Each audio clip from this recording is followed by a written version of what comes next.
Today, I'm going to be sharing with you a story of a friendship gone wrong. My name is Amy Brown. I would greatly, deeply appreciate if you would subscribe to my channel and give this video a thumbs up. It really helps me on YouTube, and they share my videos with more people when I get that kind of interaction. So let me tell you about the story, and I'm changing names as I do in every video to protect the guilty.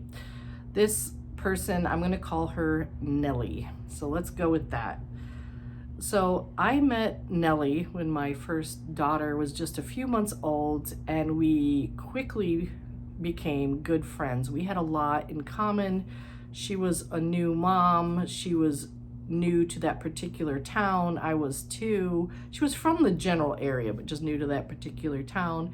We were really into making a move more toward like holistic eating, organic foods, cleaners in our house that were non-toxic. So we were into that.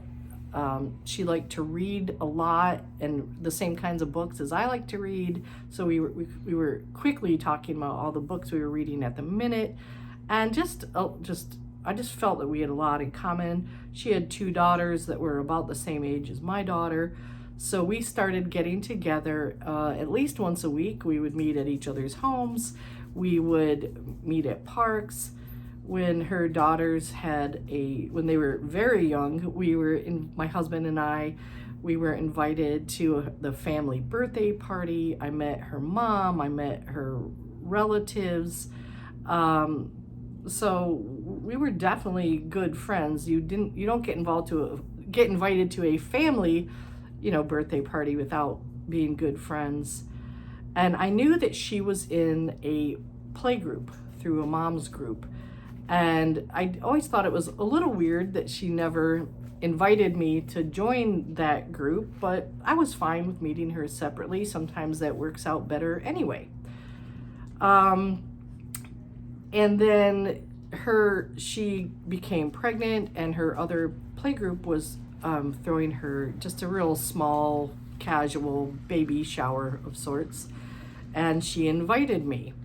And so I remember it well, going to that baby shower, and I kind of guessed, but I didn't know for sure.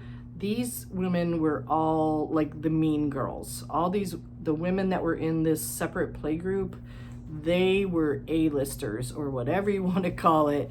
And I really had no business being there. I just didn't know it when I walked in the door. Years later, I was like, oh gosh, if I would have known the guest list, I wouldn't have wasted my time. But I show up and I'm talking to people, and somehow it came up like, what movie star or singer do you love the most, or who are you obsessed with, or something along those lines. I don't recall exactly. And I proudly said, oh, Michael Jackson. I love Michael Jackson. I'm his biggest fan, which is absolutely true. I was a fan of him since I was probably 5 years old, watching the Jackson 5. And all the A-lister people, just their eyes got big and they're like, what? Michael Jackson? He's disgusting. Oh my gosh, he's gross. Oh, and they're just looking at me with horror, absolute horror. My friend turns to me in panic. She has panic on her face because all the mean girls are suddenly like, ooh, who did you bring to this party? And she said, oh, that's just Amy. She has a great sense of humor. She's being funny. Amy, you don't really like Michael Jackson, do you? And I said, I was just shocked that it was becoming and all eyes are on me, and I'm like, this is so weird. Who cares? And I said, I really am genuinely a big fan of him. So, whatever people think about Michael Jackson, please don't leave it in the comments below, because I am a big fan. But I could just tell. So then she looked down after I didn't back away from my comment about liking Michael Jackson. She just looked down, and the rest of the party, pretty much no one spoke to me. So I very quickly made my exit. And I then got an email from her saying her schedule so busy with this upcoming new baby that she hadn't had yet that she had to stop getting together with me. So many times in my life, I've had friendships end and I have no clue why. Well, here I know exactly why. I embarrassed her in front of the mean girls, and she was a mean girl, and I just didn't know it at that time.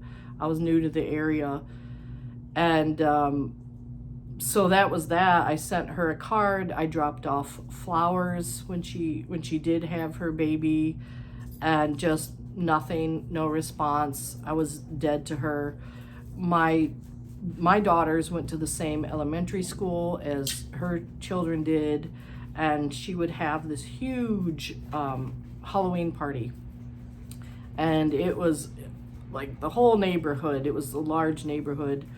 Everyone that was an A-lister got invited, and it was for adults and kids. The adults were drinking beer, the kids were running around with their costumes, the adults were in costumes. It was a big party.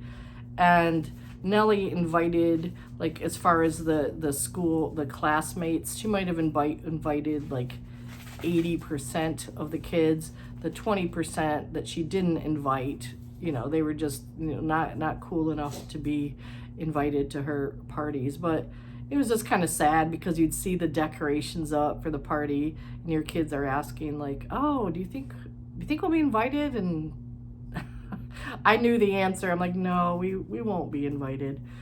And then our area had a pool, a private swim club. It had several of them, and I joined it. You had to be on a wait list for years. They didn't have really like city or county pools the way I grew up with, so it was a little bit of a different situation. So it took, I think, about 3 years to get in, and I went in and I looked around the pool and realized I didn't know anyone, and I saw Nellie. And so I went, because she was the only person I knew, I went and sat down next to her and started, just making small talk, just thinking, well, okay, it's the pool. We don't need to be best friends just to, have some polite chit chat. But it was so embarrassing. She made it very, very clear that I was never to sit down with her and her friends again. They were sort of in this like horseshoe. And I had already put my things down, so it was so embarrassing. So I just stayed there that day. That was the first day I went there. And I didn't get up because it would just be too embarrassing. But when it was time to go, I made a note to self, and I never, ever sat by her again. I got the message loud and clear.